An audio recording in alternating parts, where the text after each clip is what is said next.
여러분, 다정학형입니다. 오늘은 이제 영상에서 거북이를 소개시켜 드릴 건데요. 생각해볼까, 제가 영상을 찍으면서 이제 뭐 다양한 파충류나 곤충, 이제 절지류를 소개시켜 드린 것 같긴 한데, 거북이는 또 막상 생각해보니까 소개시켜 드린 적이 없네요. 이번 시간에 소개시켜 드릴 거북이는 두 종류인데, 첫 번째는 여기 보이시는 핑크벨리 사이드넥과 저 멀리 있는 레이저백 머스크 터틀을 소개시켜 드릴게요. 자, 일단 먼저 핑크벨리 사이드넥을 소개시켜 드릴게요. 사이드넥 터틀이라면요, 대체로 목이 긴 거북이들이에요. 이제 목이 길다 보니까 목을 속으로 넣다기보다는 옆으로 다 접어가지고 이렇게 숨는 그런 거북이들인데, 대체로 약간 소심한 편이죠. 얘네들은 제가 얼마 전에 인도네시아에서 내려온 그런 거북이들이고요. 국내에서는 그렇게 많이 알려져 있는 편은 아니에요. 이제 저희가 쉽게 접하는 그런 뭐 커먼 머스크나 아니면 청거북이들과는 좀 다르게 생긴 외형과, 그리고 좀 가격대가 좀 높아요. 마리당 7만원 선에서 분양이 되기 때문에 그렇게 많이 유통은 안 되는데, 워낙 귀여운 외형 때문에 인기가 많은 종이죠. 그래가지고 제가 한번 이 친구들을 소개시켜 드릴게요. 자, 이 거북이들, 물속에 사는 거북이들은요, 사실은 아예 물속에서만 사는 경우는 별로 없어요. 돼지코 거북이나 뭐 바다 거북이 그런 계열이 아니면은요, 대부분은 좀 반수생이라 해서 물 밖과 물속을 자유롭게 왔다 갔다 하는데, 이 대표적인 이 친구들, 뭐 저희가 아는 청거북이들도 사실은 반수생 거북이에요. 근데 대부분 집에서 키우실 때 이렇게 작은 통에다가 물만 담아놓고 이렇게 간단하게 키우고서는 여기서 막 똥 싸고 먹이 먹고 하다 보니까 막 냄새도 나고 비리고 막 그렇게 되죠. 사실은 그렇게 키우면 절대 안 돼요. 그러면요, 이 물속에 물이 오염이 되면서 거북이들이 피부병에도 걸리고 몸이 약해지고 또 등갑이 말랑말랑해지기도 하면서 그렇게 죽는 경우가 많고 또 냄새가 많이 나죠. 그렇기 때문에 이 거북이들을 키울 때는 꼭 여과기와 히터, 그리고 육지는 무조건 설치를 해주셔야 돼요.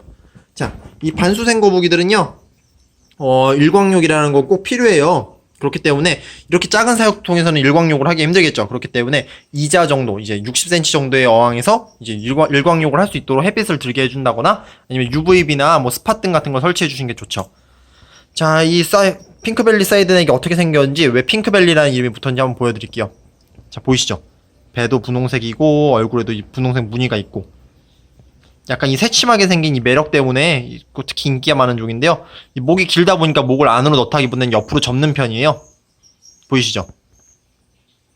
막상 물 밖으로 꺼내면 엄청 소심해요. 그래서 특히 얘네들은 일광욕을 좋아하는 종이지만은 사람이 만지면은, 사람이 근처에 있으면은 물속으로 빠르게 숨어요. 그렇기 때문에 일단은 일광욕하는 모습을 많이 볼 수는 없지만은 실제로는 일광욕을 좋아하는 종이고요. 저 같은 경우에 얘네들 일광욕을 좀 강제로 시켜주는 편이에요. 일광욕은 꼭 필요하거든요, 거북이들한테. 몸에 있는 세균을 없애기도 하고 비타민을 흡수하기도 하고. 그렇기 때문에 저는 일광욕을 시켜줄 때는 얘네들 따로 어항에 담아가지고 햇빛을 보여준다거나 따로 UVB를 쐴 수 있도록 그렇게 해주거든요.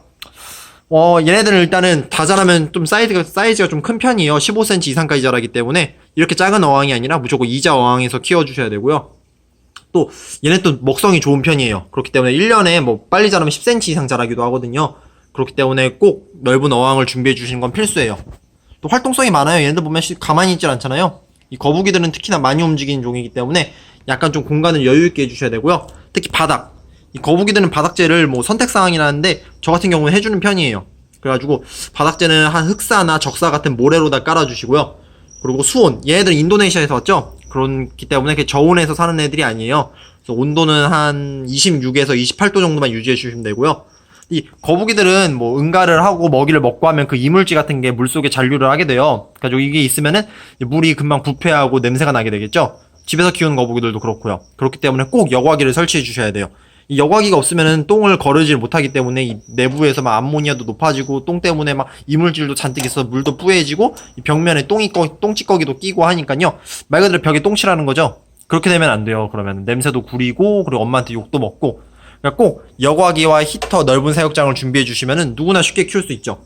그리고 이 거북이들은 먹이를 되게 다양하게 먹어요. 얘들은 보면은 고기나 곤충도 먹지만은 요즘엔 또 사료도 다양하거든요. 싱킹 카니발, 감마루스, 히카리 터틀 스틱, 뭐 다양한 제품의 거북이 사료들이 있는데 대체로 동네 수족관만 가면 다 판매를 하는 편이에요. 그래가지고 되게 쉽게 구하실 수 있으니까 뭐 먹이 걱정은 안 하셔도 돼요. 괜히 막 집에 있는 뭐 이상한 소고기나 닭고기, 막 김치 막 이런 거 주지 마시고요. 웬만하면 거북이 사료를 따로 주시는 게 좋죠. 여기서 좀 슬픈 일화가 있긴, 아니다, 이건 나중에 얘기하고. 또 먹이를 주실 때는 거북이를 막 엄청 많이 주시는 분들이 있어요. 그건 돼지를 키우는 건지 거북이를 키우는 건지 구별이 안 되는데, 저 같은 경우 먹이를 한 일주일에 3회에서 2회 정도만 줘요. 그래야지 좀 건강한 거북이로 자라지, 막 억지로 왕창 먹여서 돼지로 키우고 빨리 자라면요, 모양도 아닐 뿐더러 개체들이 그렇게 건강하지도 않죠. 그리고 여기 보이는 거는 레이저백 머스크 터틀. 자, 저희가 아는 거북이들과는 좀 다소 다르게 생겼는데요. 딥다 귀엽게 생겼죠. 이 등이 레이저, 이게 칼날처럼 날카롭다 해가지고 레이저백이라는 그런 이름이 붙었는데, 얘네들은 머스크 터틀이라는 종이에요. 근데 약간 저희가 아는 거북이들과 좀 다르게 생겼고, 코도 돼지코처럼 생겼죠. 근데 얘네들도 뭐 옆에 있는 이 핑크벨리 사이드넥이랑 키우는 방식은 비슷해요. 꼭 육지를 설치해주시고 스팟과 UVB 그리고 우선 깨끗한 물만 준비해주시면 되는데, 이 거북이를 밥 줄 때 특징 중 하나가요, 이 핑크벨리 사이드넥은 좀 예민하다 보니까 사육장에서 그대로 밥을 주는 편인데, 이 레이저백 같은 경우 먹성이 좋다 보니까요, 저는 밥 먹을 땐 따로 이렇게 뭐 그 급여 탱크라 해가지고 다른 통에다 물을 담고 거기다 애들을 넣어서 밥을 따로 주고선요, 이제 밥을 주고 나면 이 물은 버리고 개체들은 다시 어항에 넣고 그렇게 해서 키우고 있죠. 얘들도 어릴 땐 좀 소심한 편인데요, 자라면 좀 대범해져서 사람 손만 보면 막 쫓아오는 그런 강아지 같은 거북이가 돼요. 얘네들은 또 얌전히 있네. 얘네들은 또 이 옆에 있는 핑크벨리보다는 가격이 좀 저렴한 편이고, 또 생명력이 워낙 강해요. 그래서 얘네들은 막 거의 죽는 일도 없기 때문에 초보자분들이 많이 키우는 편이죠. 좀만 잘하면 막 사람 손만 보면 막 강아지처럼 졸졸졸 쫓아가서 밥 달라고 하는데, 그 모습만 보면 이제 바로바로 사람들이 막 충동 구매를 할 수밖에 없는 그런 인기 있는 그런 베스트셀러 중 하나죠. 자, 한번 밖으로 꺼내볼게요. 진짜 돼지같이 생겼죠. 보면 얘가 좀 살집이 올랐네. 처음에 왔을 땐 좀 말랐었는데 열심히 먹이다 보니까 살이 왕창 쪘어요. 그래서 머리도 제대로 속에 안 들어가요.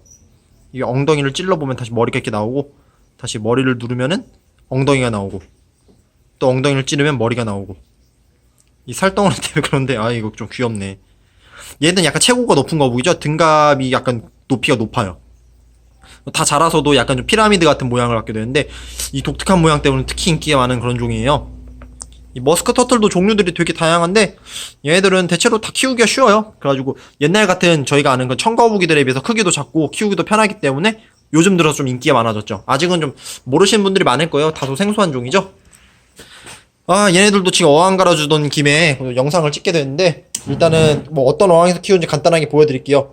어항을 청소하기 전이라서 좀 지저분해서 찍기는 좀 그렇지만은 어떤 환경에서 키우는지 보여드려야죠. 자, 이게 지금 이 거북이들을 키우는 어항인데, 가로 60cm 정도의 어항이고요.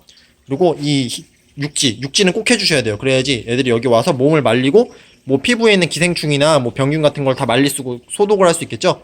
그리고 육지 위에는 꼭 UVB나 스팟을 설치해 주셔야 돼요. 그래야지 이제 자외선 몸에 있는 비타민도 흡수를 할 수 있고, 그리고 몸에 있는 기생충도 없앨 수 있기 때문이죠. 그리고 히터는 꼭 필수예요. 이 수중 히터가 있어야지만 온도가 유지가 되는데, 이제 겨울철에는 겨울철도 그렇고 여름철에도 그렇고 항상 이제 온도를 유지시켜줄 수 있기 때문에 무조건 필수죠. 근데 히터만 틀어놓으면은 물 밖에 나왔을 때 몸이 춥잖아요. 몸을 건조시켜야 되는데, 그렇기 때문에 겨울철에는 꼭 위에다 스팟을 설치해 주시는 게 중요하죠. 그리고 여과기는 필수예요. 여과기 없으면 진짜 벽에 똥칠을 하게 돼요. 근데 저 같은 경우에 이제 여과기를 너무 큰 걸 막 잘못 설치하면 여과기 막 물에 빨려 들어가기도 하고 여과기에 낑겨서 죽는 경우도 있으니까, 여과기는 꼭 제품을 잘 따져보고 맞는 걸로 설치를 해주셔야죠. 사실 이 정도만 해주셔도 별로 그렇게 키우는데 부담은 없는 게 거북이에요. 이제 십장생이라고 하죠. 10가지 장수하고 잘 사는 동물들 중 하나라고 하잖아요. 그만큼 키우기도 편하고 막상 키워보면 또 워낙 귀엽기 때문에 사람들이 많이 선호한 편이죠. 그래가지고 이런 거북이를 한번 진작에 소개시켜드렸어야 되는데 지금 원체 바쁘다 보니까 자꾸 까먹게 됐었네요. 그래가지고 아무튼 매장에 이런 거북이 있고, 그 외에도 막 저는 좀 거북이를 좋아하다 보니까 다양한 거북이들 데려오는 편이에요. 그래가지고 뭐 종종 새로운 거북이들이 올 때마다 하나씩 소개시켜드리고 기본적인 사육 방법도 설명할 테니까요. 한번 다들 이제 기존에 키웠던 청거북이만 생각하지 말고 이런 거북이도 있고 저런 거북이도 있고 또 막상 키워보면 그렇게 어렵지 않다는 걸 다들 아셨으면 좋겠네요. 자, 영상은 여기서 마무리하고 내일은 저희 매장에 있는 이 귀염둥이 이 육지 거북이를 한번 소개시켜드릴게요. 소개시켜드리기 전에 한번 간단하게 보여드리자면, 자, 육지 거북이라고 하면 이제 풀을 먹는 이제 육지에 사는 거북인데, 이 친구는 호스필드라고요. 지금 자다 깨서 눈을 잘 못 뜨네. 자, 이 육지 거북이들도 조만간 왕창 들어올 예정이에요. 그래가지고 그 전에 한번 제가 소개를 시켜드릴 테니까요. 한번 기대하고 봐주세요. 눈 떴다. 자, 오늘도 좋은 하루 되시길 바라면서 전 진짜 지금 지하철 끊기기 직전이라서 빨리 달려가야겠습니다. 다들 즐거운 밤 보내시길 바랄게요. 안녕.